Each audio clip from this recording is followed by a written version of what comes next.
कर पाया, लेकिन जिंदगी की जंग अब लगातार जारी है। सुरंग में 37 जिंदगियों को बचाने के लिए सेना, आईटीबीपी और एसडीआरएफ की टीमें लगातार लगी हुई हैं। आज तक के पास सुरंग के अंदर की एक्सक्लूसिव तस्वीरें हैं, जहां पर लगातार मलबे को हटाया जा रहा है। मौके पर डॉग स्क्वाड भी मौजूद है, जिसकी मदद से सुरंग में फंसे लोगों की तलाश की जा रही है। केंद्रीय मंत्री आरके सिंह वहां पर मौजूद है। ये वो तस्वीरें भी हम आपको दिखा रहे हैं। कल मुख्यमंत्री पहुंचे थे, इसके अलावा एचआरडी मिनिस्टर भी वहां पहुंच चुके हैं, लेकिन इस बीच ये तस्वीरें हम आपको दिखा रहे हैं। केंद्रीय मंत्री वहां पर मौजूद है। आज तक की टीम भी ग्राउंड जीरो पर है। ग्राउंड जीरो से पल पल की खबर, हर जानकारी हम आप तक पहुंचा रहे हैं। बार बार सूबे के मुख्यमंत्री कह रहे हैं अफवाहों पर ध्यान न दें, सबसे सटीक ग्राउंड जीरो से आंखों देखा हाल हमारे तमाम सहयोगी आपको बता रहे हैं। फिलहाल ये तस्वीरें, राहत और बचाव का काम जारी, और इस बीच वही टनल है, वही सुरंग है जहां 37 जिंदगियां फंसी हुई हैं, जिनको बचाने के लिए एसडीआरएफ की टीम मौजूद है, आईटीबीपी के जवान मौजूद है, सेना की टीम वहां पर मौजूद है, डॉग स्क्वाड को वहां पर लगाया गया है, मदद ली जा रही है। इस बीच लगातार ऑपरेशन जारी है। 100 मीटर तक ही मलबे को हटाया जा सका है, अभी फासला और लंबा है। कल सुबह 10:45 पर यह हादसा हुआ था, जिसके बाद दूसरी सुरंग, जिसमें से कल कुछ जिंदगियों को बचाया गया था, आईटीबीपी ने उस ऑपरेशन को अंजाम दिया था। उसके बाद इस सुरंग का काम भी शुरू हुआ था, लेकिन रात होने की वजह से काम रोका गया। सुबह से लगातार मलबे को हटाने का काम वहां चल रहा है। 37 जिंदगियां बताया जा रहा है कि अंदर हैं, लेकिन अभी उनको बचाने की जद्दोजहद, कोशिश लगातार जारी है। तस्वीरें आपको टनल की दिखा रहे हैं। आज तक ग्राउंड जीरो पर मौजूद है। हर इलाके की तस्वीर, इस इलाके में जितने गांव हैं वहां पर हमारी टीम मौजूद है।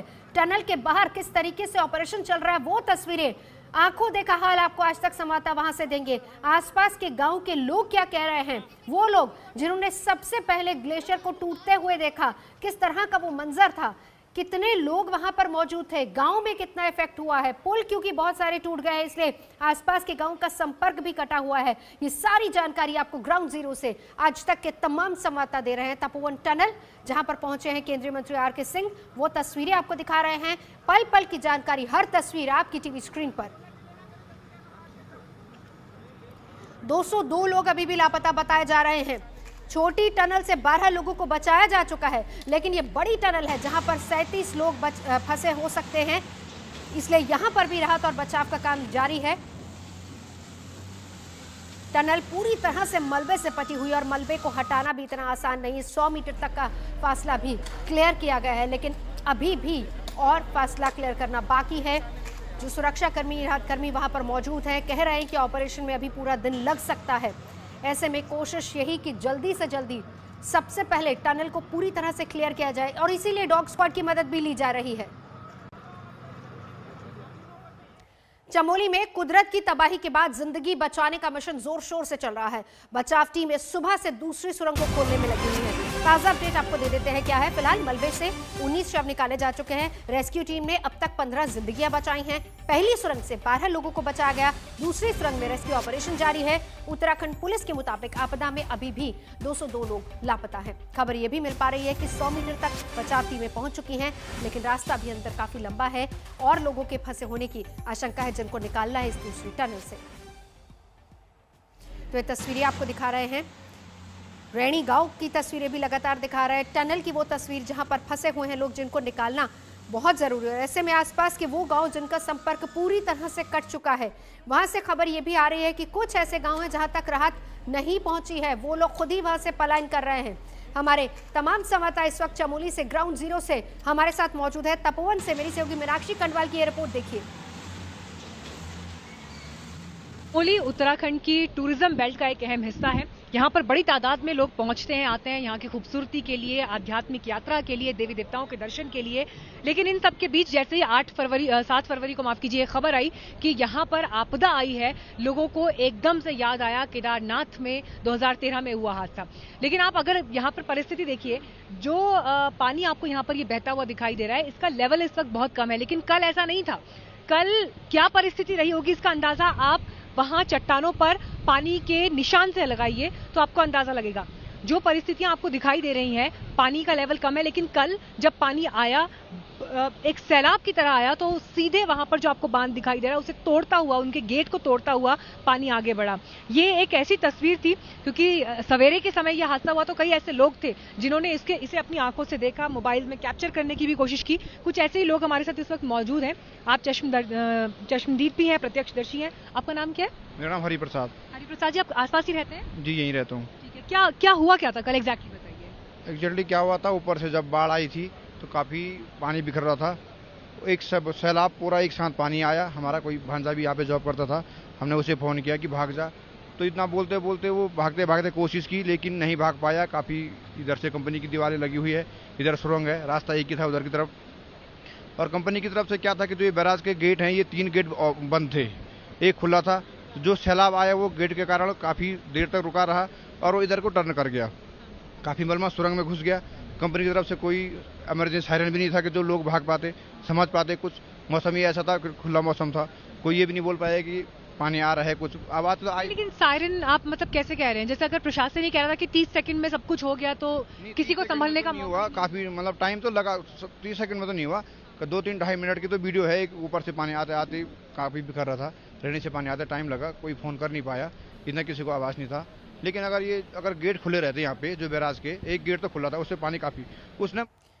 तो ग्राउंड जीरो पर है मेरी सहयोगी मीनाक्षी कनवाल। आपको बताएं, तपोवन में धौली नदी के बांध पर बने हाइड्रोल प्रोजेक्ट पर कल ग्लेशियर कहर बनकर टूटा और उस तबाही से उत्तराखंड अब तक जूझ रहा है। तबाही कितनी भयंकर थी इसे हम आपको 3 तस्वीरों के जरिए दिखाएंगे। देखिए पहली तस्वीर, तपोवन बांध जब ग्लेशियर विस्फोट का असर होने से पहले की यह तस्वीर है, क्या हाल वहां का था। दूसरी तस्वीर देखिए, बांध पर पानी आने के वक्त की यह तस्वीर है। और तीसरी तस्वीर तबाही के बाद की तस्वीर, जब वहां से पानी गुजर गया था, बांध पूरी तरह से मलबे में ढक गया था। तीनों तस्वीरें आपके सामने, पहली, दूसरी, तीसरी और पहली और तीसरी तस्वीर को अगर आप आंकलन करेंगे तो हालात समझ में आएंगे कि पहले क्या हालात थे और तीसरी तस्वीर तक आते आते किस तरह की स्थिति वहां पर हो गई।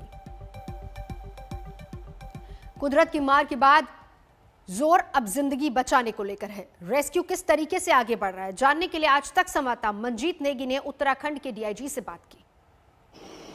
इस वक्त हम चमोली जिले के सरहद पर रेणी गांव के उस ग्राउंड जीरो पर पहुंचे हैं जहां पर कल ऋषि गंगा में ग्लेशियर फटने के बाद पहला धमाका हुआ और यहां पर ऋषि गंगा के पास जो पावर प्रोजेक्ट था वो और इसके साथ ही ये पुल जो सरहद को जोड़ने का काम करता है पूरी तरह से तहस नहस हो गया, बह गया। और इसके साथ ही अगर इस धौली गंगा ऋषि गंगा की बात करें तो ये आगे धौली गंगा का यहाँ पर संगम है और ये रेणी गांव को जोड़ने का काम करता है। इसके साथ ही करीब 12 से 13 गांव हैं जो इस ब्रिज से जुड़े हुए हैं। इस वक्त यहाँ पर कोशिश की जा रही है कि जो आसपास के लोग हैं उन तक पहुंचा जाए। हालांकि लोगों को ज्यादा नुकसान नहीं हुआ। कुल यहाँ पर करीब 37 लोग कल के घटनाक्रम में मिसिंग हुए थे। हमारे साथ उत्तराखंड पुलिस के डीजीपी अशोक कुमार जी हैं, उनसे हम जानेंगे कि कल का घटनाक्रम किस तरह से हुआ और अभी इस वक्त क्या हालात हैं।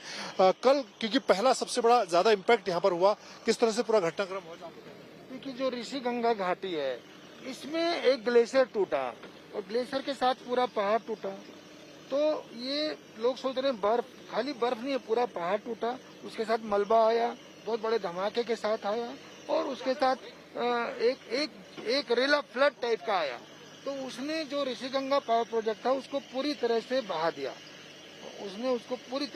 दिया, और आगे 5 किलोमीटर डाउन स्ट्रीम में तपोवन है, वहाँ पे भी बड़ा पावर प्रोजेक्ट था एनटीपीसी का, इसने आधा डैमेज कर दिया। इसने यहाँ पे ऋषि गंगा पावर प्रोजेक्ट के पास के ब्रिज को भी पूरी तरह से तोड़ दिया। ये वाले झटके ने नीचे अलर्ट कर दिया था हमने पूरी गंगा बेसिन में, गंगा घाटी में, तो उसमें आगे इसका डैमेज नहीं हो पाया है। यहाँ पे इस प्रोजेक्ट से अभी 32 लोग मिसिंग बताए गए, 5 लोग यहाँ के गाँव के मिसिंग बताए गए। तो ग्लेशियर से आई तबाही से चमोली के रैनी गांव में सबसे ज्यादा तबाही मची है। हमारे संवाददाता आशुतोष मिश्रा रैनी गांव से ताजा हाल बता रहे हैं। आज तक के कैमरे पर पहली तस्वीरें हैं रैनी गांव की, उस जगह की जहां एवलांच हिट हुआ था और तबाही का क्या मंजर वो लेकर के आया है ये इस कैमरे पर देख रहे हैं। ये आज तक पर एक्सक्लूसिव तस्वीरें हैं उस रैनी गांव की। चूंकि यहां पर सड़क कनेक्टिविटी बह गई है, यहां तक पहुंचने के लिए हमें लगभग पूरा एक पहाड़ का रास्ता कच्चे रास्तों से होकर गुजरना पड़ा है। और आपको बताऊं, हमारे पास जो धवल सिंह हैं, ये प्रत्यक्षदर्शी हैं, इसी गांव के रहने वाले, इनके सामने सारी घटनाक्रम हुई। लेकिन एक बार आपको नंदा देवी जो शिखर है वहां उस इलाके की तस्वीर दिखाते हैं। ये सारा ग्लेशियर है, सूरज की तपती रोशनी के चलते कुछ भी देख पाना मुश्किल है। वहां से ग्लेशियर बर्फ का टुकड़ा जैसे ही नीचे आया और वो कुछ ऐसा सैलाब लेकर के आया कि मानो 2013 की वो जो भयावह तस्वीरें थी वो लोगों के जहन में आ गईं। यहां अब सब कुछ समतल है, लेकिन आपको बताऊं कि दरअसल यहां पर भी एक हाइड्रो पावर प्रोजेक्ट था, एक पूरी कंपनी थी जिसके सिर्फ अब यहां निशान दिख रहे हैं। पूरी गांव जो है अभी कनेक्टिविटी से कट गए, उसको लेकर के कुछ दिशा निर्देश आपने दिए हैं? ये जो कनेक्टिविटी कटा है उसको हम लोग फिर से रिस्टोर करने का प्रयास करेंगे और वहाँ पे राहत कार्य पहुँचाए जा रहे हैं। टोटल 2500 पॉपुलेशन है वहाँ और हमारे राहत कार्य जारी है वहाँ। केंद्रीय मंत्री आर के सिंह को आप सुन रहे थे, जो वहां पर पहुंचे घटनास्थल पर हालात का जायजा लेने के लिए, देखने के लिए कि किस तरीके से राहत और बचाव का काम वहां चल रहा है। सवाल उनसे ही पूछा गया, उन्होंने कहा कि पूरी तरह से राहत और बचाव का काम जारी है। दूर दराज के तमाम वो इलाके जहां जहां भी इफेक्ट हुआ है वहां तक मदद पहुंचाई जा रही है, लोगों तक पहुंचने की पूरी कोशिश हो रही है। नमस्कार, मैं हूं अंजना ओम कश्यप। हमें उम्मीद है ये वीडियो आपको पसंद आया होगा। लेटेस्ट खबरों के लिए यूं ही देखते रहिए आज तक, और इस वीडियो के पसंद आने पर लाइक, शेयर एंड सब्सक्राइब करना ना भूलें।